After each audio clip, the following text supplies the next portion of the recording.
Hey everyone, welcome back to our channel Tech Quest. I'm back with a new video. In this video I'm going to be showing you the steps on how you can create a Discord account. So I'm going to be showing you step-by-step procedure. Make sure to watch this video till the end and follow the instruction as guided. In order to create a Discord account, first thing you need to install the application. For that, open up your Play Store and then on the search box type in Discord. Once you click on Discord, click on install and next to it. Once it is installed, click on open. So you'll be taken to the sign up or login interface. If you already have an account, so click on login, and in case if you don't have an account, then click on register.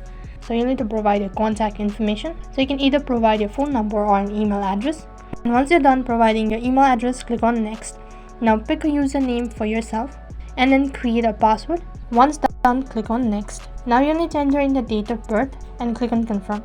Now once you're done entering your date of birth, click on create an account.